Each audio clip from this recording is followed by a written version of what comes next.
Okay, so now we're getting into the economic systems that are supported by three types of resources. You have natural capital, you have human capital, and manufactured capital. Well, what does this look like? Well, it looks a little like this. So you've got natural capital here, which is the earth and all of its resources. We acquire those resources, we put it into the manufactured capital to turn it into some sort of product, and we add the human element of it, that's the human capital, to make those resources, and that produces the goods and services for the population of the earth.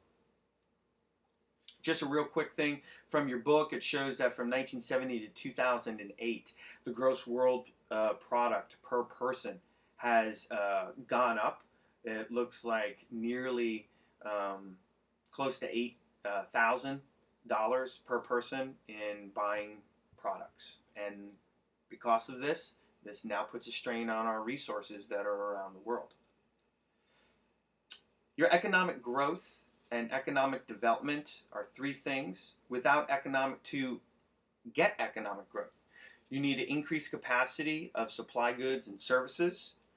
You need to increase the production and consumption. And to do that, you're going to need more consumers, which we are doing right now. Our world population is at 7 billion people. More people need to buy more things, more goods need to be produced for consumption.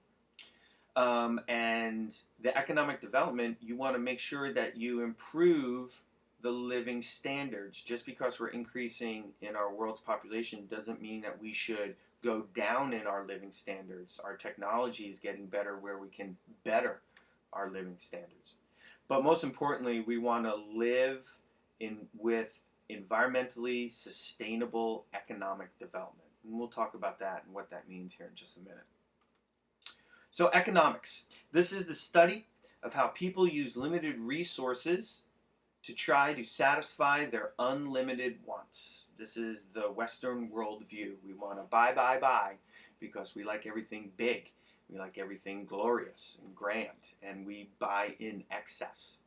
Some terms you're going to need to know: supply and demand, marginal costs, external costs, and the use of sinks. This is the economic term for pollution.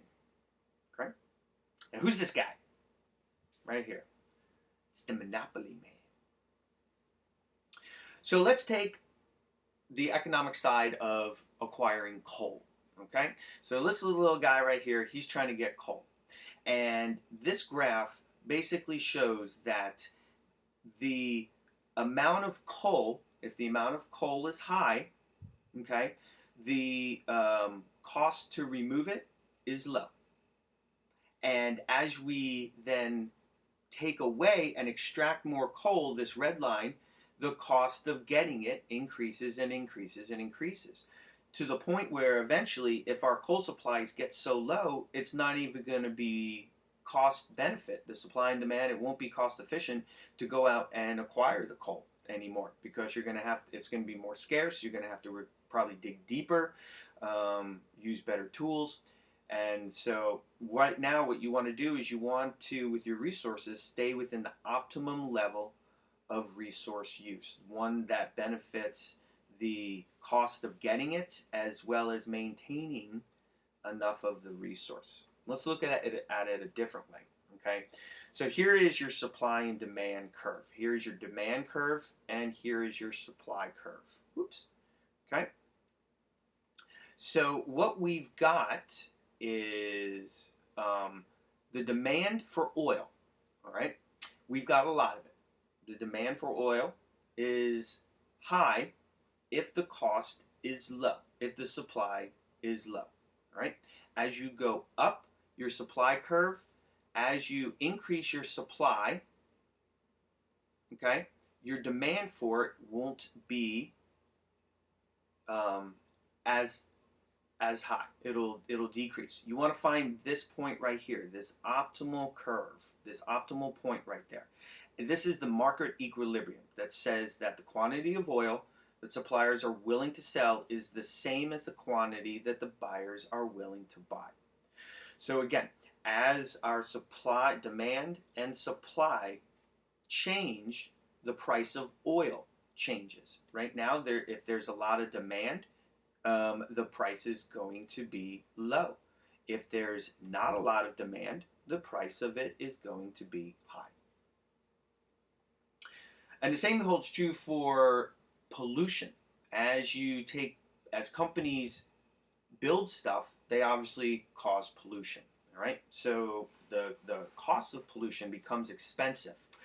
So right here, you've got the cost of unit pollution to be removed from the environment. And as you get to 100%, trying to clean up 100% of the pollution, it becomes more and more expensive. It's very cost efficient and doesn't cost a lot of money to clean up a small amount of pollution, but it's too expensive to try to get zero pollution. So what companies try to do is they try to maintain around the 50% mark. Okay, so the cost of reducing pollution again. Okay, so if this is zero right here, the cost of cleaning up a large amount of emissions is very low. But if I want to get all of my pollution cleaned up, it's going to cost me a lot of money.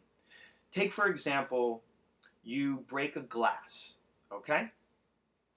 And it's easy to clean up in the beginning because you can find all the large chunks of glass that are laying on the floor. But if you were to clean up the entire thing and get all those little shards of glass that you dropped, you're going to have to use more energy. You're going to have to get out a vacuum cleaner or a broom or something like that to clean it all up. And that's what the cost of pollution cleanup is all about, according to this graph right here. So let's break it down. So the green line here represents the cost to society to clean up pollution. And then this is the cleanup cost right here.